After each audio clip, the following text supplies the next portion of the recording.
What's up, guys? Ben here with Tactical Nutrition, where we are breaking through the chains, breaking through the matrix to be the healthiest versions of ourselves.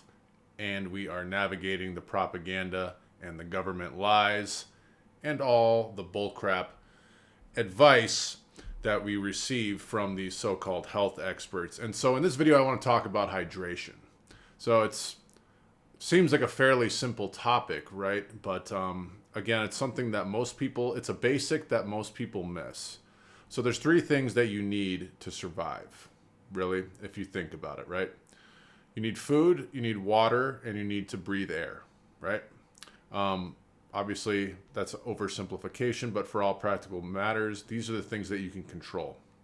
You can go a long time without food, depending on how much storage you've got in your body. You could go literally for weeks. Some people have gone for months without food. Not saying you should do so, but you can go several days, maybe a week without water before having like really bad consequences. It can get detrimental very, very fast, but you can only go, about 10 minutes without oxygen or air, right?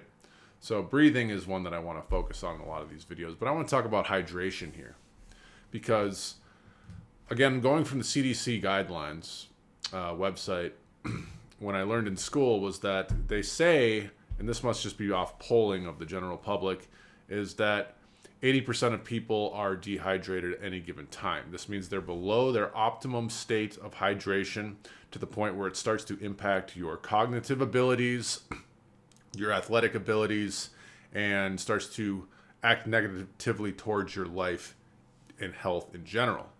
And so from a sports standpoint, if you're 1 to 3% dehydrated, you will have a noticeable decrease in sports performance.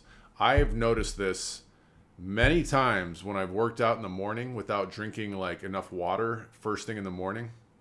Go to do a hard workout and you notice that you're breathing harder, you can't recover as much, the blood is not flowing as smoothly, and your performance suffers.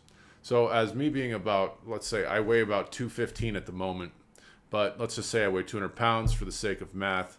1 to 3%, 1% would be 2 pounds of water weight, and 3% would be 6 pounds. Now there's many times I fluctuate weight throughout the day big time. And this is, I think, very usual for guys of my size that are into fitness and health, or just working out, and should I say, is that like I'll wake up 5 pounds lighter than I was the night before, and that's all 100% water weight because you're breathing throughout the night, obviously. And if you're sleeping the way you should be, let's just say anywhere between let's just say 6 to 9 hours, right? 6 to 8 hours realistically. So you're going 6 to 8 hours without drinking any water. So naturally, sometimes you sweat while you're sleeping, depending on certain things. Like if you ever wake up and and you've had a nightmare or something and you're sweating, like you lost a lot of water. So you can wake up in the morning and be dehydrated. That's why one of the best things you can do in the morning is to drink about 32 ounces of water. Clean, just water. Not coffee, not tea, not anything like that, just water. Just to get your body back up to where it was the night before.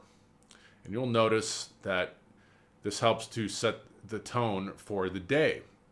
After that, what I usually do is I start to add in my additives that I want to talk about in this video about proper hydration. So hydration, I'll get into that. So first things first, though, like you have to understand that like if you are dehydrated, it's one of the worst things for your athletic performance, for your thinking. You'll get the brain fog, your energy levels, you will be sluggish throughout the day. And also it'll age you faster. Your skin will be drier. Your hair will be drier. Everything will be drier. Just makes sense. Your eyes will be drier. You're dehydrated. And your cells need to thrive optimally with this water. They need to have through, am I thinking of the right word? Osmosis, water from the blood, from the arteries and veins and capillaries and whatnot, arterioles are going into the cells. And that is it's like coolant. It's like almost like your body's coolant system. Think of hydration. You have to think of your body as a city. That's how I've always kind of envisioned it. Is it's a well-run city. It should be a well-run city. You don't want your body to be like Portland or Seattle. You want it to be more like I don't know what's a good size.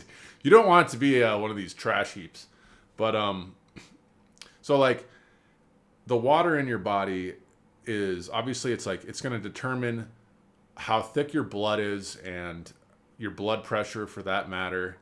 So like the more hydrated you are, the more that the freeways are going without congestion, which we would call your arteries and veins, and the better your cells are doing, which would be the individual houses and businesses, and etc. But that being said, you want to drink a lot of water. Most people are not drinking enough water. And if I know there's always someone in the comment section that always says, well, yeah, if you drink too much water, you can die. Your problem is not that you're drinking too much water. I guarantee you that. Most people's problem is that they're not drinking enough water. So, but there's more to hydration than just drinking water. The first thing you should do in the morning, though, is drink just plain water. After that, what I like to do is start to add in electrolytes and different additive salts, things like that, that will really help your body to modulate and become optimally hydrated. Because believe it or not, there's a thing called surface tension between the cells and so the interior of the cell, and then you've got the cell membrane, and then you've got the blood, right?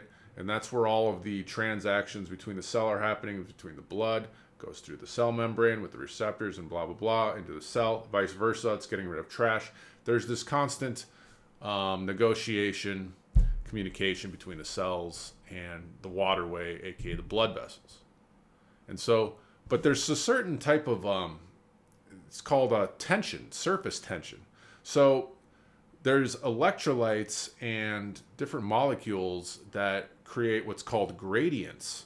And all a gradient is like if you've got a bunch over here and not a lot over here, it's going to tend to draw into homeostasis. Does that make sense? Where there's more, we'll go to less. It'll usually never be the opposite. It's not going to be less to more. It's kind of like if you have two rooms side by side and one is 80 degrees and one is 60 degrees, the heat from the two will, if you open a door between them, the heat between the two would go together before it would become 70 degrees in both rooms. It's the best way I could put it. But in order to do that, you have to have the proper electrolytes. And so, most people know that potassium and sodium are electrolytes, and that's why you can add salt to your water. I add Celtic sea salt.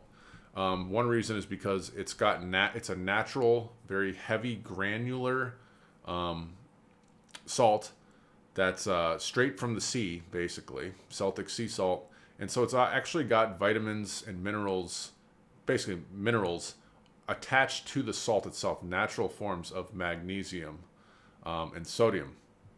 And so what happens is you get magnesium and sodium and potassium into your body, and you want to err on the side of having a little bit too much, in my opinion. You don't have to obviously go crazy. Salt is a very self-limiting food, in my opinion, where it's one of those things where you're not going to usually have too much salt because it's so salty. Who wants to sit there and just eat tons and tons of salt? After a while, it's disgusting. It's kind of like butter or something like that, where you can only handle so much naturally before your body is turned off and you're like, I don't want any more. So you don't really have to worry about having too much. It doesn't raise blood pressure. That's another one of those myths that we've gotten from the government. I won't go into that here. But that being said, if you have super high blood pressure, you probably, and I'm not giving medical advice here, disclaimer, blah, blah, blah, but you shouldn't consume tons and tons of salt because there could be a short-term blood pressure increase. But you need to have these electrolytes in your water in order to optimize hydration. Because if you just drink water all day, which is better than nothing, trust me, it's better than not drinking water, your body is going to be expelling out through the urine, through the sweat, electrolytes, sodium, potassium, chlorine, magnesium, copper. There's a lot of them. But the most important ones are potassium, magnesium, and sodium, which is usually in the form of sodium chloride. But what happens is, going back to the gradients, is you get the potassium in the bloodstream, and then there's like, let's just say there's not enough potassium in the cell. It causes it to come into the cell and create the homeostasis, and that's where you get true hydration. So like, let's just say you're just drinking water throughout the day without any electrolytes, and you keep doing this day after day after day, and your body's depleted in electrolytes, the water's not going to get into the cell. So you end up drinking a lot of water, but not actually being hydrated. The idea of true hydration is that it's getting into the cells. It's got to penetrate the cells. Otherwise, it's just going around your bloodstream, which again is better than nothing. But if it's not getting into the cells, then it doesn't really matter. So what I'm saying, guys, is start your day out with about 32 to 40 ounces of water. Just drink it as quickly as you can. Don't force it, but it should be the first thing before you consume any other beverages, any coffee, anything like that. And then throughout the day, you throw in your Celtic sea salts, your electrolytes. Now you can get sports beverages, but a lot of them are full of sugar, and like Gatorade and things like that. They're not very healthy for you, because the trade-off is you're getting a bunch of high fructose corn syrup, and that actually dehydrates you over time. Tons of sugar will dehydrate you. And so what you can do is create your own mixtures. You can also add things like lemon. Obviously, people put like cucumbers in their water, but lemon, one thing that does is alkalizes your blood, which is another topic. But your body is also, again, we're striving for this homeostasis where like things are balanced and where they should be, and nothing's out of alignment. And one thing about alkalinity is that your blood should be at a certain pH level. When you're dehydrated, if you drink a lot of coffee, things like that, it'll be out of whack. So when you drink lemon water, you will actually alkalize the blood slowly. And this is not something that's make a massive difference if you just have one glass of lemon water. These are long-term habits that lead to health. But I'll go into that in another video. The main thing is, guys, 80% of people aren't drinking enough water. It impacts your performance. You need to drink water first thing in the morning because you haven't all night. And that's the main brunt of this video. I hope that helps you out. It's very basic, but don't let the basics fool you. That's how you create health. If you want to check out any of my programs, tacticalnutrition.net, you can set up a 15-minute video call with me. I have custom nutrition and workout programs on there. Otherwise, I will see you guys in the future. Like, comment, subscribe. Peace out.